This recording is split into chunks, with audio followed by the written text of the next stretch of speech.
Ladies and gentlemen, we're coming to you live from the England Northwest. My name is Bomar. I'm one of the co-founders of Bomar Putting Company, and I'd like to welcome you guys to episode 5 of the Golfer's Guide to Side Saddle Putting. Guys, I am joined by a very special guest today, my father, the other co-founder of Bomar Putting Company, Billy Blaze Bomar. Thank you, Brittany. It's really exciting to be here to share with everybody out there the only way I've ever known to putt, side saddle. It started when I was 10, so I putted this way for 47 years. Finished 7th in the World Putting Championships twice, and I've won over 250 professional golf tournaments. What I want to touch on today is a misconception on what the hands do in the putting stroke. If you putt conventional, we're going to switch you to side saddle, but those that putt conventional start to struggle, the hand gets in the way. Generally it flips or does something, so people go with a bigger grip. They'll go cross hand, maybe go claw, anything they can to take the hands out of it. Side saddle putting in our setup, we've already done that. Your upper hand, left hand for a right-handed golfer, right hand for a left-handed golfer is already out of play. All it's doing is holding on to the top of the putter. It grips like this. Back of your palm is square with the face of your putter towards the hole, and then your right arm hangs down. It's doing all the work. A lot of people think this is what we're trying to do. They think pendulum. We want the fewest things moving when we're making a stroke, so that left hand hangs onto it, right hand arm hang down, and then we just let that swing right up the line where we're trying to go. Perfect, thank you, Billy. Welcome. Yep. To touch upon that, we had 2 other questions that I've received from a few viewers of the videos.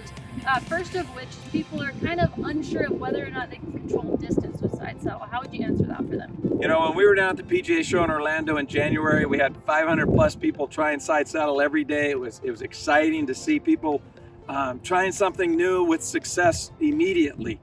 Distance control was always a question. What we found was when we put a ball in their hand, took the putter out of their hand, and we had them just face the hole like we're doing here and just try to roll that ball there, they were all pretty good at getting the correct distance. Even as we went back more or closer, your brain's telling you how big a swing you need to go with your arm to get that distance. Put a putter in their hand, it was the same thought. A lot of people putting conventional, they go this way first to feel it, and then they turn around and they lose their vision. So distance control we found is very simple, especially with a little bit of practice, just trying to create the brain on how big a swing with the arm. Okay, perfect. The only other thing we had, I find that this is probably pretty common for people questioning side saddle, viewing it, and it is, okay, am I doing this because it's a last resort? How would you answer that? No, I think it's the way that new golfers should start, junior golfers should start. I have several juniors, first in Idaho this year and second in Idaho, that putt side saddle. They've been doing it 4 years now. They're 14 years old. We're just starting out. A young man named Sawyer, who's 8, gonna roll side saddle. Going back to Dave Pelz, who is the guru of putting. In his book, he says this is the way he would start everybody out as a golfer. So if you are struggling, everybody buys different putters. Everybody tries something else. And this is one way, whether you have putted good or bad, or you're starting golf, it's a great way to do it. Right, yeah, and I mean, to touch upon that as well, if you look at everyone that has our putters, I mean, it's a wide array of people. You have juniors, you have competitive amateurs, we have club pros on the Got new club pros, Kelly over and Yakima's rolling it great. Yeah. 8 birdies last week in the section championship. So yeah, it's fun to see when I'm out on the road playing, guys that are a little hesitant of trying it, and then when they finally kind of jump in the pool, they're having success. Yeah, perfect. Okay, Billy, well, thank you so much, guys. Hopefully those tips helped out and we got to learn a little bit more about my pops.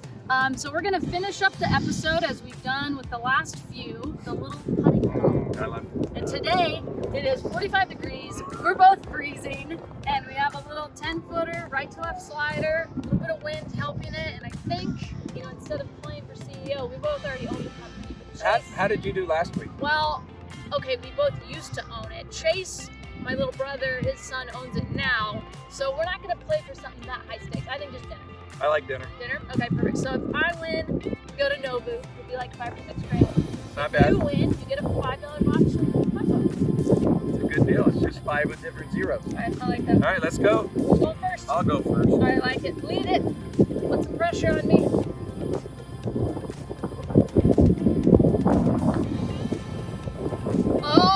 Okay, come on.